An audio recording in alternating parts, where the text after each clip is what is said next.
Em abril de 1945, os soldados aliados começaram a libertar os campos de concentração nazistas.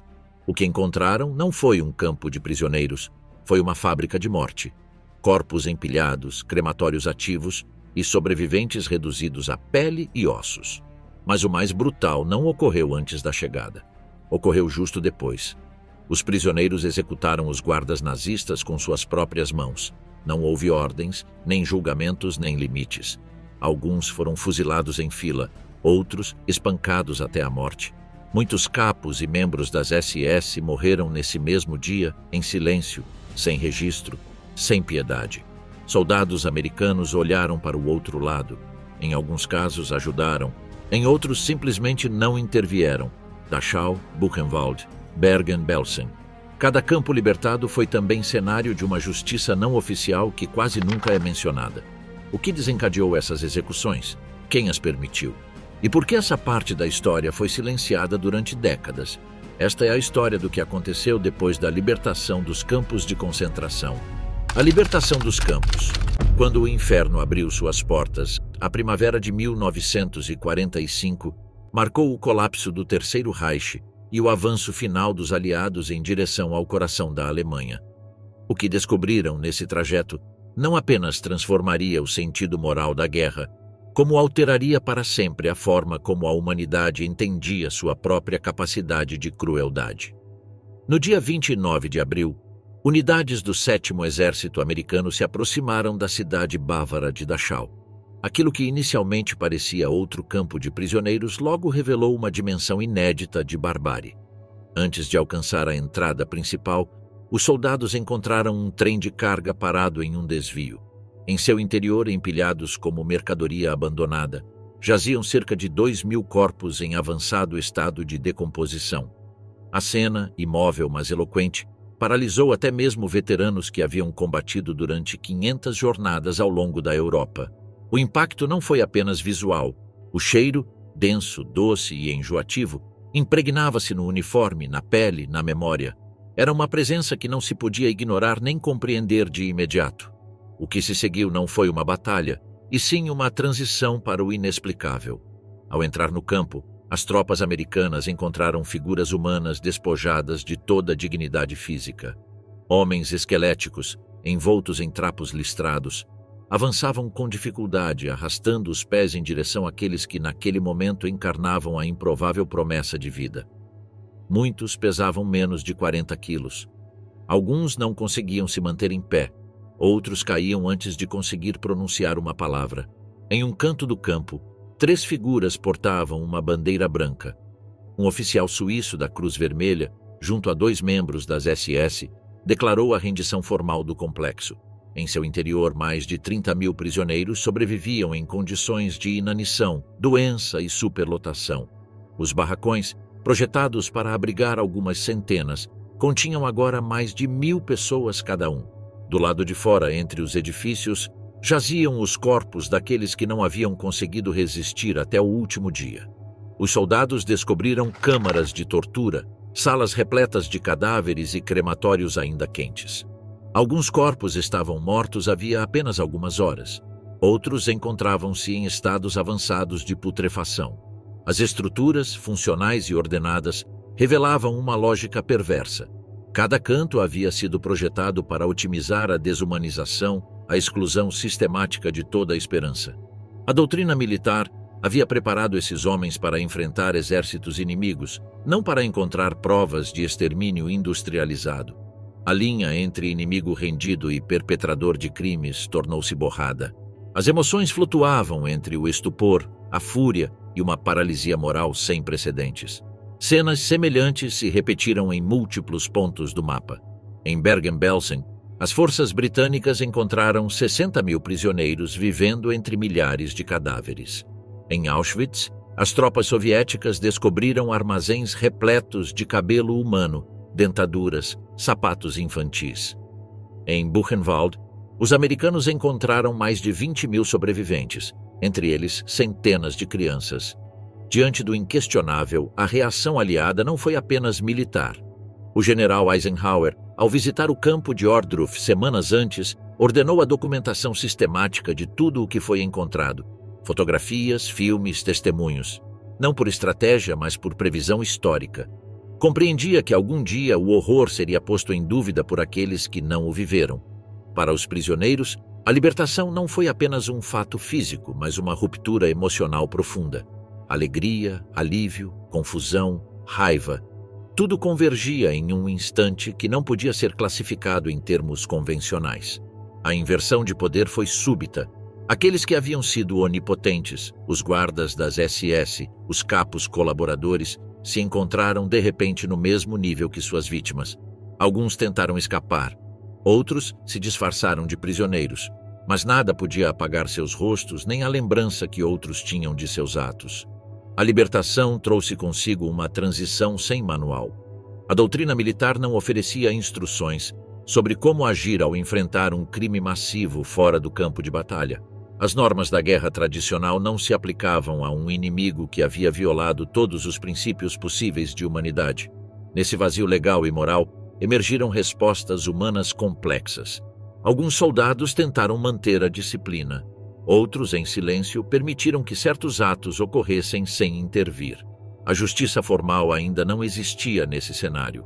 O que sim existia era uma necessidade desesperada de romper o ciclo de impotência que havia definido a vida dos prisioneiros. Os primeiros relatórios oficiais minimizaram esses episódios. O foco esteve, compreensivelmente, na documentação do horror nazista. Mas nas sombras da libertação se gestavam decisões éticas tão difíceis quanto o próprio ato de resistir no confinamento. O silêncio posterior não apagou esses instantes, apenas os deixou sem linguagem pública. A libertação de Dachau não foi simplesmente um resgate, mas um choque frontal entre o idealismo de uma guerra justa e a brutal realidade do que essa guerra havia buscado deter. Foi um momento de revelação sem consolo. Ali, os soldados não encontraram apenas vítimas.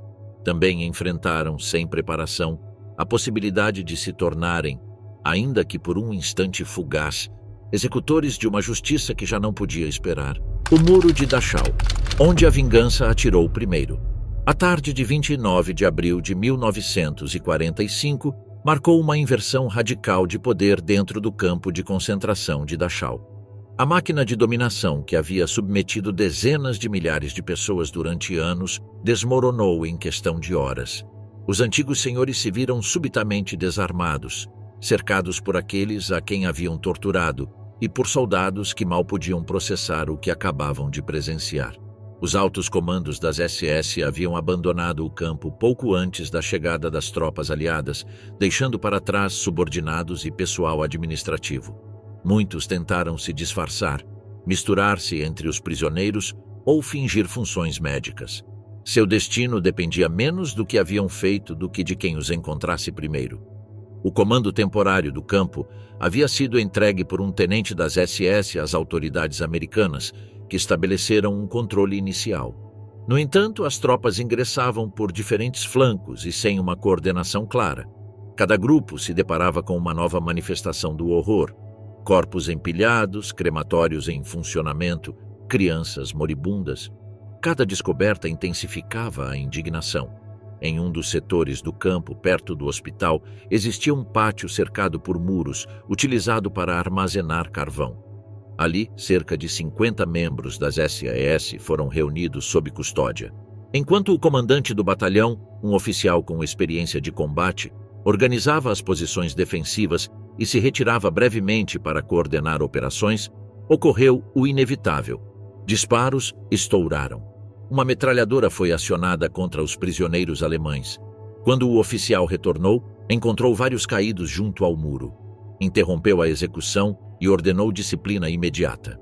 A cena ficou impregnada na memória dos que presenciaram o caos, mas também nos relatórios militares posteriores. A justificativa imediata foi que os prisioneiros haviam tentado escapar. No entanto, as investigações internas determinaram que não houve tal tentativa. O gatilho havia sido emocional, não tático. Alguns soldados, sobrecarregados pelo sofrimento que haviam acabado de presenciar, cruzaram uma linha invisível entre justiça e vingança. Outros episódios semelhantes ocorreram naquele mesmo dia. Perto da estação de trem do campo, 4 soldados alemães foram executados sumariamente por um oficial americano que os havia encontrado escondidos em um vagão de carga, logo após ter visto o trem repleto de cadáveres.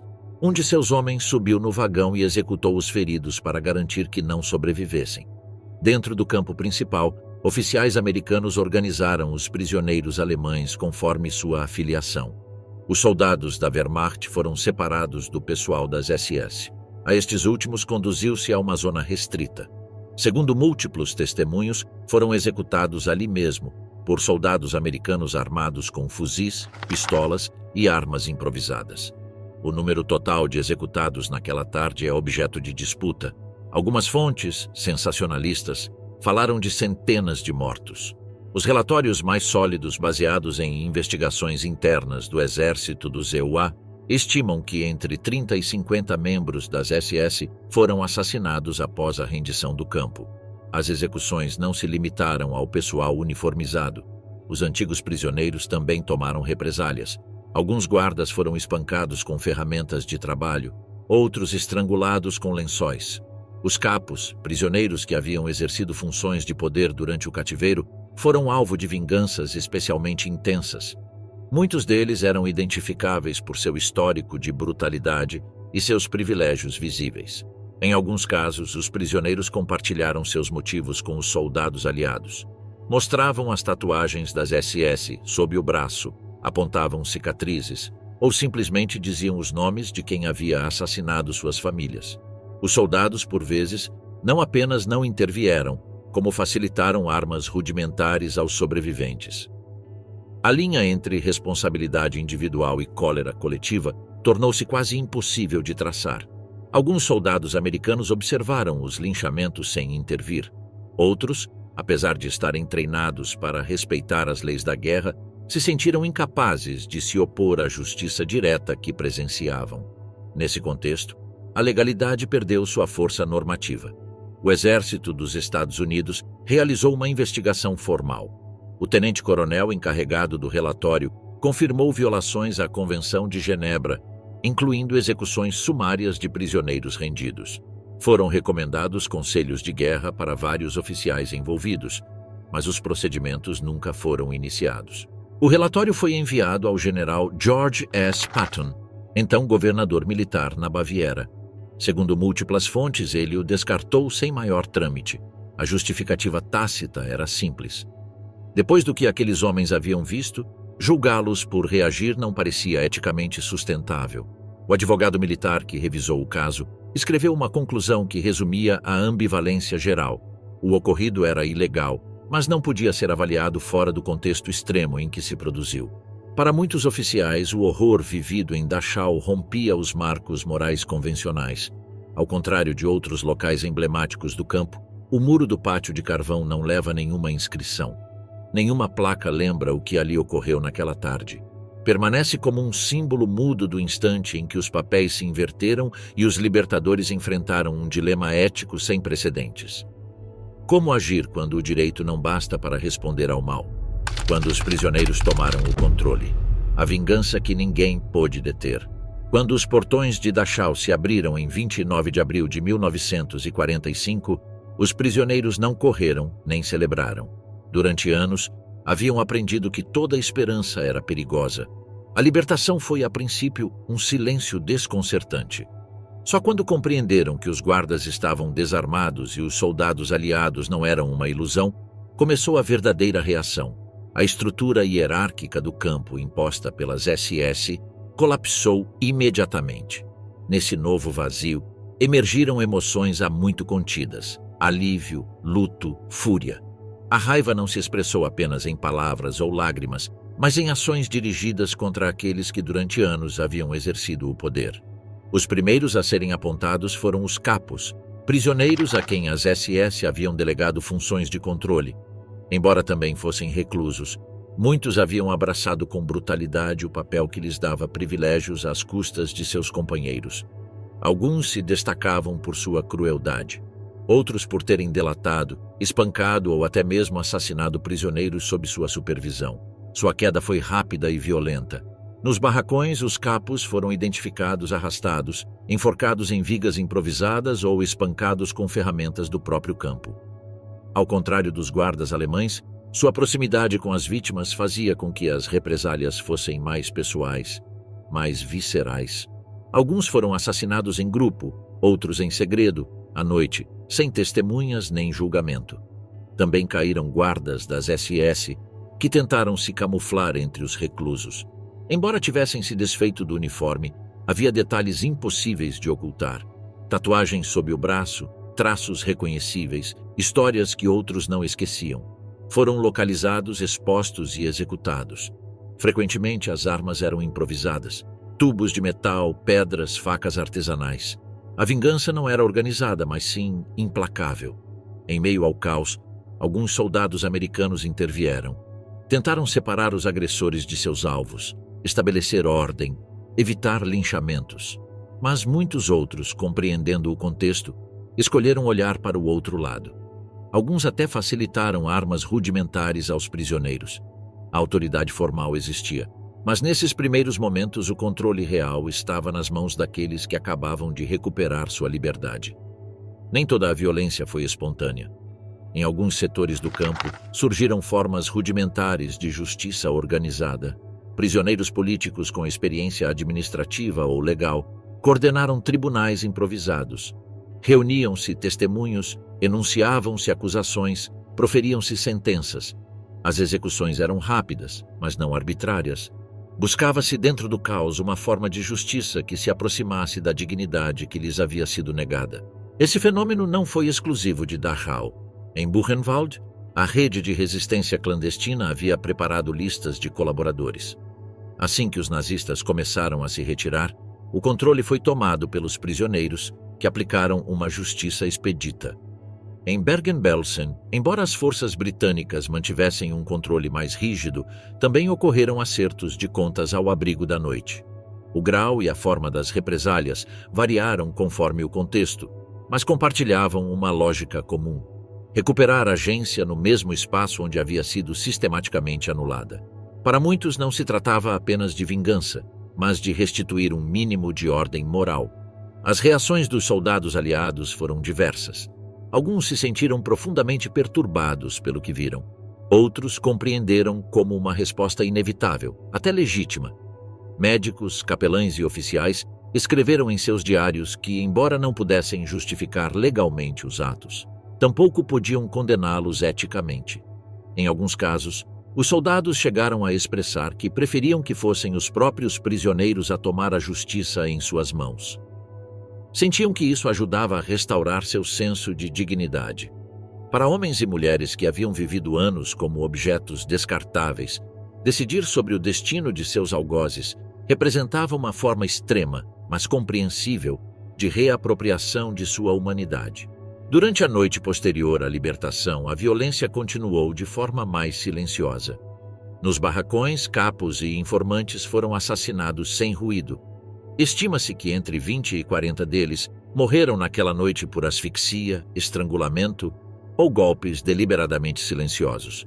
A manhã seguinte trouxe uma calma frágil e uma administração militar mais estruturada.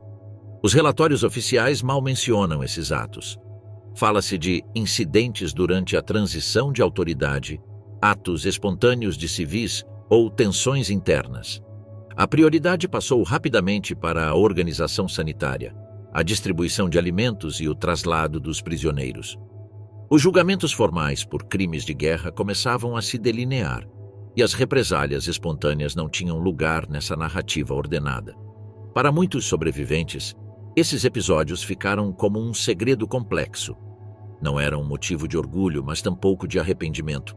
Representavam uma mistura de necessidade emocional, justiça moral e resposta humana crua a um sistema de opressão sem precedentes. Com o tempo, alguns deram testemunho. Outros jamais falaram do ocorrido. Na memória coletiva do Holocausto, esses momentos ficaram em uma margem borrada, nem completamente ocultos, nem plenamente reconhecidos. Campos em rebelião. Quando a justiça brotou do caos. O padrão de represália contra o pessoal dos campos não se desenvolveu apenas em Dachau, mas também na constelação de campos de concentração libertados nos últimos meses da guerra. Cada libertação teve seu caráter distintivo, moldado pelo momento, pela condição dos prisioneiros sobreviventes, pela composição das forças libertadoras e pelas circunstâncias locais. No entanto, na maioria dos campos onde restavam guardas das SS ou capos no momento da libertação, ocorreu algum tipo de represália, desde violência espontânea até execuções organizadas.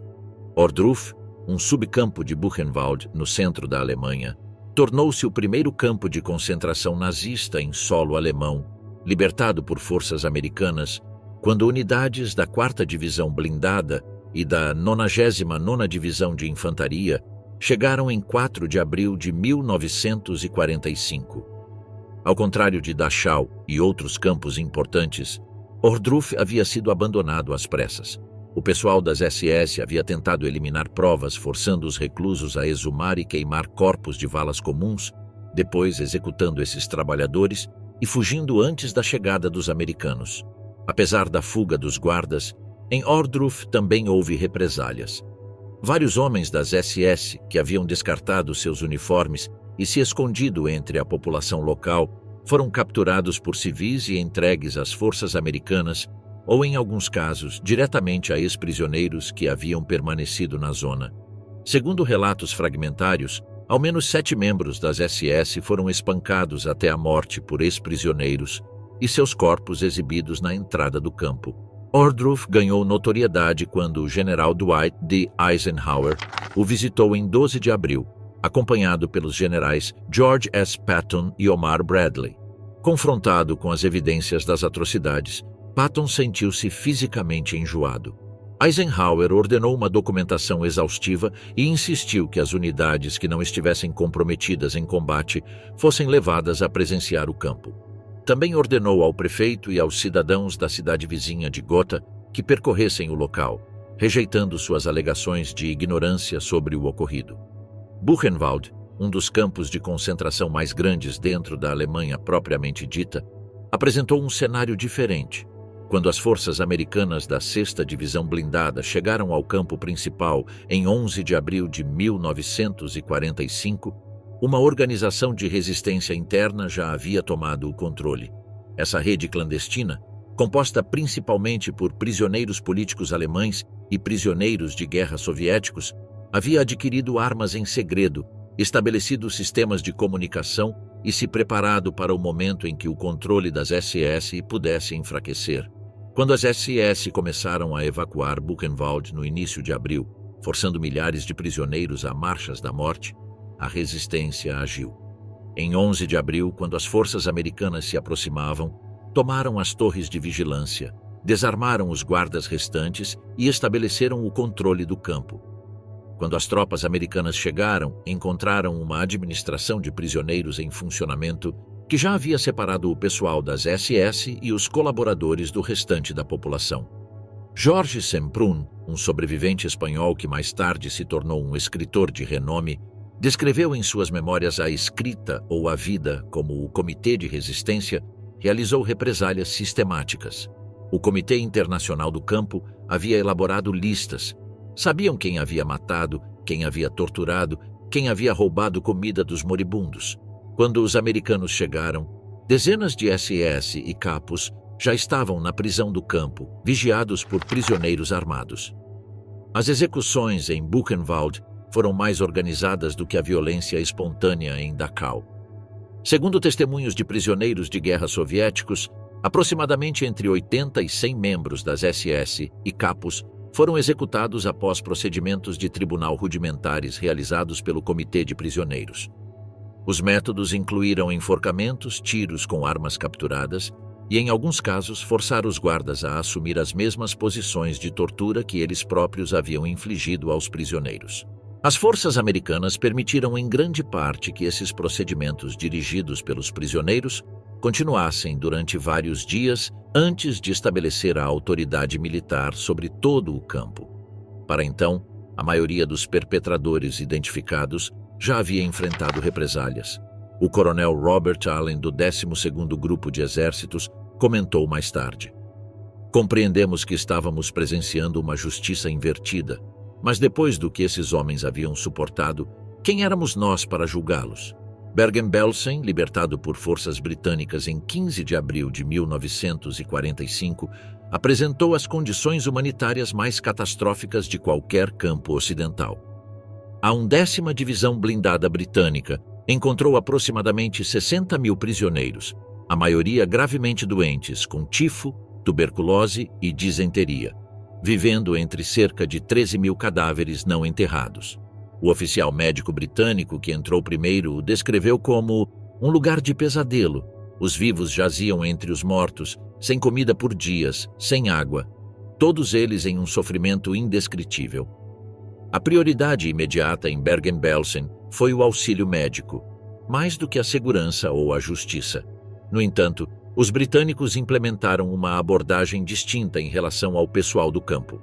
Ao contrário das forças americanas em Dachau ou Buchenwald, usaram sistematicamente os membros capturados das SS nas operações de limpeza. Aproximadamente 80 guardas das SS foram obrigados a manipular cadáveres com suas próprias mãos, carregando corpos para valas comuns. Durante esse processo, foi-lhes proibido o uso de equipamentos de proteção contra doenças.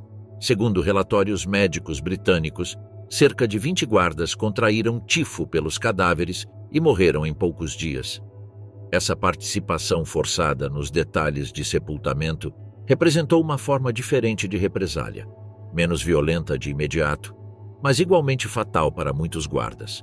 Também serviu como uma poderosa declaração psicológica, obrigando os perpetradores a confrontar as evidências físicas de seus crimes. O capitão britânico Derek Sinton, que supervisionou a operação, observou: "Fizemos com que olhassem cada rosto antes do sepultamento. Alguns choraram, outros vomitaram. Não senti nada por eles." Embora a violência organizada pelos prisioneiros tenha sido menos documentada em Bergen-Belsen do que em Buchenwald ou Dachau, os testemunhos de sobreviventes indicam que, à noite, fora do alcance britânico, capos e informantes identificados enfrentaram represálias violentas.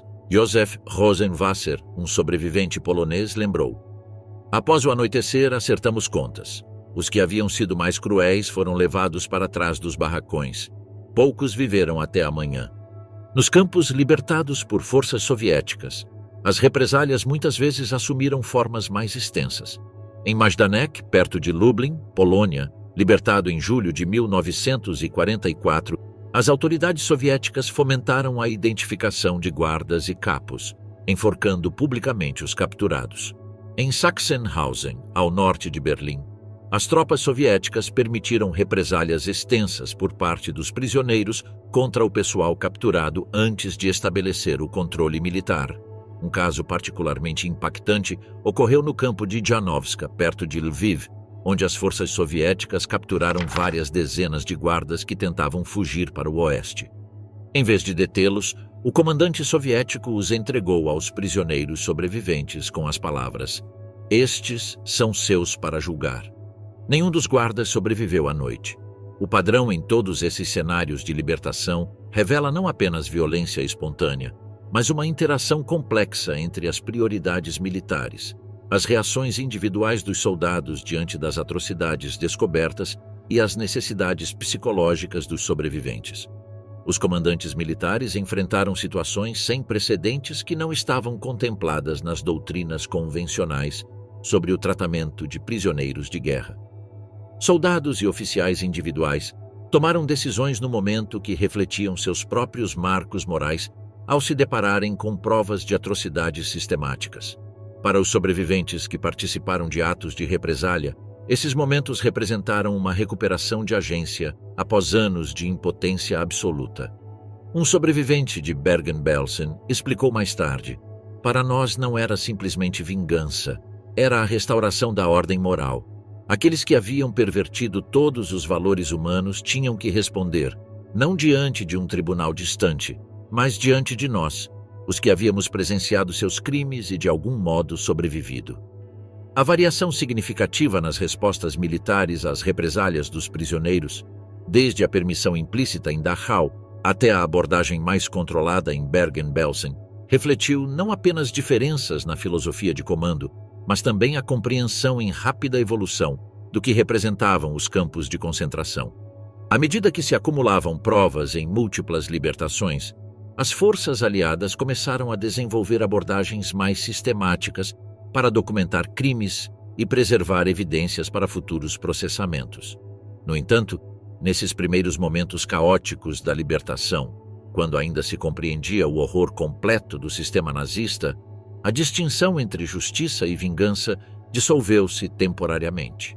No vazio entre o colapso da autoridade nazista e o estabelecimento do governo militar aliado, os sobreviventes realizaram sua própria forma de acerto de contas, uma que desapareceria em grande parte das histórias oficiais, mas que permaneceria indelével em sua memória. A vingança permitida, quando os comandantes desviaram o olhar. A resposta militar oficial às represálias dos prisioneiros contra o pessoal dos campos revela uma profunda ambivalência. Em teoria, as forças aliadas operavam sob marcos legais claros a respeito do tratamento dos prisioneiros inimigos. As convenções de Haia de 1899 e 1999-907 e a Convenção de Genebra de 1929 estabeleciam que os combatentes rendidos, independentemente de suas ações, tinham direito à proteção. No entanto, ao se deparar com a criminalidade extraordinária do sistema de campos de concentração, muitos comandantes tomaram decisões calculadas para suspender temporariamente esses princípios. O manejo que o general George S. Patton deu à investigação de Dachau exemplifica essa tensão entre a lei militar formal e o juízo moral situacional. Como governador militar da Baviera, Patton recebeu o relatório exaustivo do tenente-coronel Joseph Whittaker, que documentava claras violações das leis de guerra por parte do pessoal americano. O relatório incluía testemunhos juramentados, provas fotográficas e recomendações para julgamentos militares. Em vez de prosseguir com essas recomendações, disse que Patton rasgou o relatório, enterrando efetivamente a investigação. Em uma entrada privada de seu diário, Patton escreveu: "Os inimigos com os quais lidamos agora não são soldados convencionais, mas criminosos da pior espécie. Embora não possamos nos rebaixar aos seus métodos, tampouco podemos julgar as reações de homens que viram tais coisas com padrões normais. Essa perspectiva, de que a justiça militar convencional era inadequada para responder a crimes sem precedentes, permeou as decisões de comando ao longo da frente de libertação. No nível operacional, isso se traduziu em lacunas de supervisão deliberadas. O tenente-coronel Felix Sparks, que tentou deter as execuções no pátio de carvão em Dachau, manteve, no entanto, uma atitude permissiva em relação a outras formas de represália. Em seu relatório posterior à ação, observou que seus homens haviam segregado o pessoal das SS para seu processamento, sem especificar em que consistia tal processamento. De modo similar, quando foi informado de que antigos prisioneiros estavam atacando capos identificados, instruiu seus oficiais a se concentrarem em estabelecer a segurança perimetral, em vez de intervir em assuntos internos do campo. Os relatórios da Polícia Militar desse período refletem uma ambiguidade sistemática ao documentar as represálias dos prisioneiros. Uma entrada típica poderia anotar: antigos prisioneiros não identificados supostamente participaram de ações disciplinares não autorizadas contra pessoal do campo. A Polícia Militar não pôde intervir devido a pessoal insuficiente e situação médica prioritária. Essa linguagem burocrática mascarava a realidade de assassinatos brutais por vingança, ao mesmo tempo em que fornecia um rastro documental que reconhecia sua ocorrência sem atribuir responsabilidade às forças aliadas. A Cruz Vermelha Internacional, presente em vários locais de libertação, manteve uma postura estritamente neutra, centrada exclusivamente na assistência humanitária aos sobreviventes. No entanto, as comunicações internas da Cruz Vermelha revelam conhecimento das represálias. Um delegado suíço em Dachau escreveu à sede em Genebra: "As autoridades militares parecem ter suspendido temporariamente os protocolos normais para prisioneiros. Dadas as circunstâncias, isso pode ser inevitável.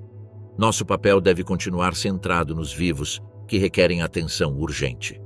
O status legal do pessoal dos campos de concentração existia em uma zona cinzenta que facilitava esse enfoque. Embora tecnicamente fossem prisioneiros de guerra com direito à proteção segundo a Convenção de Genebra, sua participação em crimes contra a humanidade os colocava em uma categoria diferente na mente dos oficiais aliados. O general de divisão Maxwell Taylor expressou essa perspectiva de forma sucinta. Os homens com uniformes das SS nesses campos não são soldados, são carcereiros e algozes. As regras da guerra não foram desenhadas pensando em tais homens. Essa ambiguidade se estendia à documentação. Nos relatórios militares, os guardas das SS executados às vezes eram listados como mortos enquanto tentavam escapar, ou categorizados sob baixas durante operações de segurança. Em outros casos, as mortes simplesmente não eram registradas, criando lacunas estatísticas que obscureciam a verdadeira extensão das represálias. Os capelães militares que presenciaram a libertação oferecem uma perspectiva particularmente reveladora sobre os cálculos morais envolvidos. O rabino Herschel Schachter, que entrou em Buchenwald com as forças americanas, refletiu mais tarde. De uma perspectiva espiritual, não podia aprovar o assassinato nem mesmo desses monstros. No entanto, vi-me incapaz de intervir quando os sobreviventes identificavam aqueles que os haviam atormentado. Naquele momento, compreendi que a moralidade convencional não oferecia uma resposta adequada ao que havia acontecido nesses lugares. Os capelães cristãos expressaram pontos de vista semelhantes.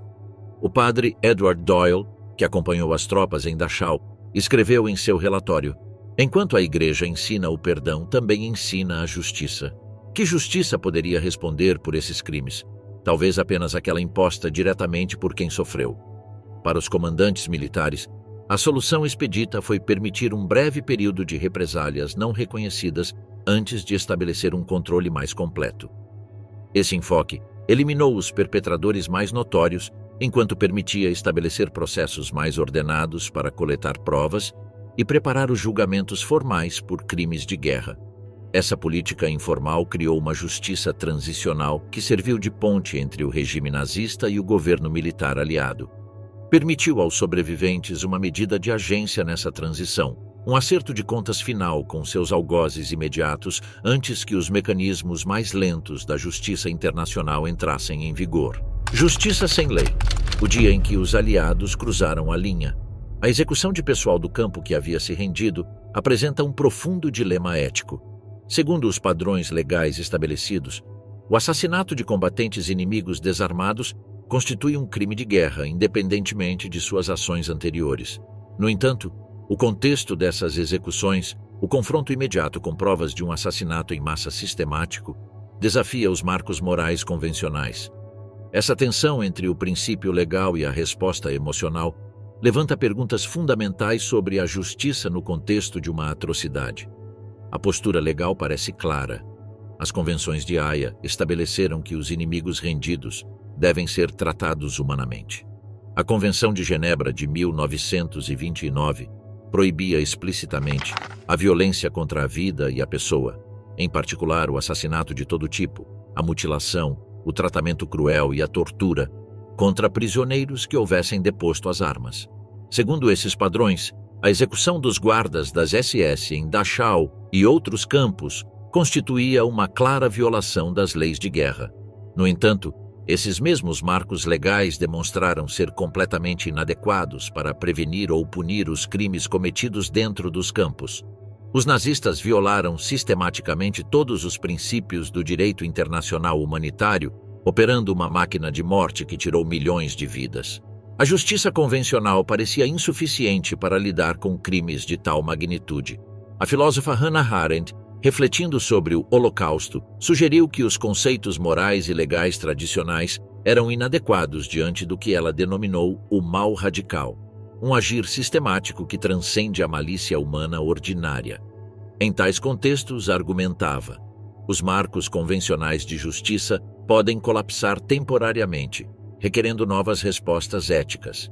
Para os sobreviventes que participaram de atos de vingança, os princípios legais abstratos tinham pouco significado frente à sua experiência direta de crueldade sistemática. Muitos expressavam o sentimento de que a justiça convencional, com suas garantias processuais, padrões probatórios e potencial indulgência, jamais poderia abordar adequadamente o que haviam padecido. Um sobrevivente de Dachau que participou da surra mortal a um capo Explicou posteriormente suas ações não como vingança, mas como uma restauração da ordem moral em um mundo transtornado. Os tribunais pediriam provas e crimes específicos, mas como documentar anos de pequenos tormentos diários, de tortura psicológica, de ver outros prisioneiros sendo espancados para a diversão dos guardas. O sistema judicial formal, com sua ênfase em atos criminais individuais, parecia inadequado para lidar com a desumanização sistemática. A perspectiva dos soldados libertadores adiciona outra dimensão a esse cálculo ético. Homens treinados para respeitar o direito militar se viram questionando princípios fundamentais ao se deparar com provas de assassinato industrializado. Os protocolos normais a respeito dos prisioneiros inimigos pareciam de repente triviais, até obscenos, à sombra de câmaras de gás e fornos crematórios. Como escreveu um oficial americano à sua família, o que encontramos aqui me faz entender por que Deus destruiu Sodoma. Há coisas tão malignas que não se pode permitir que existam. A tensão entre a disciplina militar e a indignação moral criou situações impossíveis para os soldados individuais. Um metralhador que atirou contra homens das SS rendidos em Dachau descreveu posteriormente sentir-se como se estivesse fora de si, observando suas próprias ações com horror desapegado e sem poder parar. Outros falaram de uma clareza moral temporária, uma convicção de que, naquele contexto específico, as restrições normais contra matar inimigos desarmados simplesmente não se aplicavam. Essa suspensão da ética convencional reflete o que o filósofo Michael Walzer denomina o problema das mãos sujas, em circunstâncias extremas. Walzer sugere que, em certos cenários de crise, as proibições morais normais podem ser temporariamente superadas, mas a mancha moral da transgressão permanece. O soldado que permite ou participa de execuções vingativas pode estar respondendo a uma intuição moral autêntica de que a justiça exige tal ação, e ainda assim carregar a responsabilidade por violar princípios mais profundos. A complexidade ética estende-se além das ações individuais às respostas institucionais. As autoridades militares, que permitiram tacitamente as execuções vingativas enquanto mantinham uma negação oficial, incorreram em um compromisso moral. Ao criar espaço para punições extrajudiciais sem autorização formal, reconheceram a insuficiência dos mecanismos convencionais de justiça, evitando ao mesmo tempo a responsabilidade institucional pelas consequências. O jurista Telford Taylor, que mais tarde foi advogado da acusação em Nuremberg, observou que as represálias durante a libertação existiam em uma zona cinzenta entre a vingança e a justiça, refletindo a insuficiência dos marcos legais existentes para lidar com atrocidades sem precedentes. A justiça formal de Nuremberg ainda levaria meses para chegar, e nesse ínterim, as respostas humanas cruas preencheram o vazio. Sob uma perspectiva deontológica que se foca na correção inerente das ações, o assassinato de prisioneiros rendidos continua sendo errado independentemente de seus crimes anteriores. Sob um ponto de vista consequencialista que avalia as ações segundo seus resultados, as represálias poderiam justificar-se se proporcionassem encerramento psicológico aos sobreviventes ou dissuadissem futuras atrocidades. Nenhum marco capta completamente a complexidade moral desses eventos. Talvez o mais desafiador seja a questão da responsabilidade moral em circunstâncias extremas. Os libertadores e sobreviventes que participaram ou permitiram essas represálias agiam em um contexto de profundo choque moral, diante de provas de maldade que poucos humanos haviam presenciado. Isso mitiga a responsabilidade por violar as leis de guerra ou apenas a explica? Primo Levi, refletindo sobre o julgamento moral nos campos, introduziu o conceito de uma zona cinzenta, onde as distinções claras entre o bem e o mal se desfocam sob pressão extrema. As represálias após a libertação talvez representem outro tipo de zona cinzenta, uma em que o universo moral normal suspendeu temporariamente seu funcionamento diante de uma criminalidade extraordinária. A omissão dessas represálias na maior parte da documentação oficial reflete um desconforto coletivo com essas perguntas. Foi mais simples focar-se nas atrocidades nazistas e nos procedimentos legais posteriores em Nuremberg do que enfrentar a realidade caótica e moralmente ambígua da própria libertação. O historiador Robert A. Abzug capturou essa ambiguidade. No momento em que a humanidade confrontou seu capítulo mais sombrio, a linha entre justiça e vingança, entre ira justificada e fúria descontrolada, tornou-se quase impossível de discernir. Essa ambiguidade ética continua ressoando. As represálias em Dachau e outros campos permanecem como um lembrete de que nossos princípios legais e éticos mais valorizados podem vacilar quando confrontados com o mal em sua forma mais extrema. Desafiam-nos a considerar se alguns contextos justificam temporariamente deixar de lado nossas restrições morais normais e, ao mesmo tempo, alertam sobre os perigos de fazê-lo. Apagados do registro. Os assassinatos que a história decidiu esquecer. As represálias que ocorreram durante e após a libertação dos campos de concentração nazistas ocupam um ponto cego peculiar na história, simultaneamente conhecidas e desconhecidas, reconhecidas mas não discutidas. Ao contrário de outros aspectos da Segunda Guerra Mundial e do Holocausto que foram amplamente documentados e comemorados, esses atos de represália desapareceram em grande parte da consciência pública e das narrativas oficiais. A primeira camada de veio da documentação militar oficial. Embora o exército do ZUA tenha realizado uma investigação exaustiva sobre as represálias em Dachau, os resultados foram efetivamente enterrados quando o general Patton rejeitou todas as possíveis acusações. O relatório da investigação foi classificado e permaneceu amplamente desconhecido até ser descoberto nos arquivos nacionais em 1991. Sem reconhecimento oficial nem consequências, esses eventos nunca ingressaram de forma significativa no registro histórico militar formal. Padrões semelhantes surgiram em outros locais de libertação. Os registros britânicos de Bergen-Belsen concentram-se extensivamente na crise médica e na resposta humanitária, com mínima referência ao tratamento dado aos membros das SS capturados. A documentação soviética de campos, como Majdanek, enfatizava as atrocidades nazistas enquanto retratava a libertação como um momento de justiça triunfante, mais do que como uma represália caótica. A cobertura midiática da época focou-se esmagadoramente nas próprias atrocidades, os cadáveres, os sobreviventes esqueléticos, as câmaras de gás e os crematórios. Esse enfoque era compreensível, dado o impacto visual e a clareza moral dessas descobertas. Em contraste, as represálias contra o pessoal dos campos apresentavam uma narrativa moralmente ambígua que complicava a imagem das forças aliadas como libertadores puramente justos. Margaret Bourke-White, uma das fotojornalistas mais destacadas que documentou a libertação de Buchenwald, reconheceu mais tarde em suas memórias que havia testemunhado atos de vingança, mas escolheu não fotografá-los. Algumas coisas, escreveu, pareciam privadas, mesmo no inferno. Esse sentimento de que certos atos, embora compreensíveis, deveriam permanecer sem registro, era comum entre os testemunhos. Os censores militares reforçaram essa visão seletiva. As fotografias da libertação foram cuidadosamente revisadas antes de sua publicação em agências de notícias e as imagens que mostravam soldados aliados participando ou observando represálias foram consistentemente rejeitadas. A narrativa apresentada ao público enfatizava o resgate e a ajuda humanitária em vez da vingança, independentemente dos eventos reais no terreno. A política do pós-guerra contribuiu ainda mais para essa memória seletiva. Com o surgimento da Guerra Fria, as narrativas ocidentais enfatizavam a distinção moral entre as sociedades democráticas e os regimes totalitários. Reconhecer que soldados aliados às vezes agiram fora da lei, mesmo em resposta a atrocidades nazistas, complicava essa narrativa. Era mais conveniente focar na justiça formal de Nuremberg do que na justiça informal executada nos campos. Os primeiros estudos sobre o Holocausto abordaram esse tema com cautela.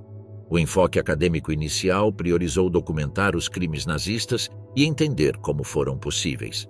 As reações dos sobreviventes durante a libertação, incluindo os atos de vingança, pareciam secundárias diante dessa tarefa central. Além disso, muitos historiadores eram relutantes em tratar temas que pudessem servir de munição a negacionistas ou relativistas do Holocausto. Isso criou o que o historiador Michael Berenbaum chamou de zonas de silêncio na memória do Holocausto. Aspectos da história que, embora não tenham sido exatamente negados, permaneceram sem ser integrados à narrativa mais ampla. As represálias durante a libertação constituem uma dessas zonas. Os historiadores militares, de maneira semelhante, evitaram esses episódios. Na vasta literatura sobre as operações da Segunda Guerra Mundial, as libertações de campos de concentração costumam receber uma menção breve como missões humanitárias, em vez de desafios militares e morais complexos. As histórias padrão das unidades envolvidas, a 45ª Divisão de Infantaria em Dachau, a 6ª Divisão Blindada em Buchenwald, a 11ª Divisão Blindada Britânica em Bergen-Belsen, mencionam a descoberta de atrocidades, mas raramente abordam como os soldados responderam emocional ou eticamente a essas descobertas. O efeito combinado desses fatores criou um vazio histórico, no qual as represálias existiam sem contexto nem estrutura moral. Quando esses incidentes eram mencionados, apareciam como aberrações isoladas em vez de um padrão sistemático nos locais de libertação. Um padrão que revela muito sobre as respostas humanas diante da atrocidade. Essa memória seletiva teve consequências para nossa compreensão tanto do Holocausto quanto da ética militar. Sem um reconhecimento adequado desses eventos, nossa visão da libertação permanece incompleta e algo idealizada. As imagens estéreis de sobreviventes agradecidos abraçando soldados aliados obscurecem a realidade complexa e desordenada das respostas humanas frente à atrocidade. Nas últimas décadas, uma historiografia mais matizada começou a abordar essas lacunas. Trabalhos de historiadores como Daniel Goldhagen, Robert Abzug e Deborah Dwork incorporaram discussões sobre as represálias em narrativas mais amplas sobre a libertação e suas consequências.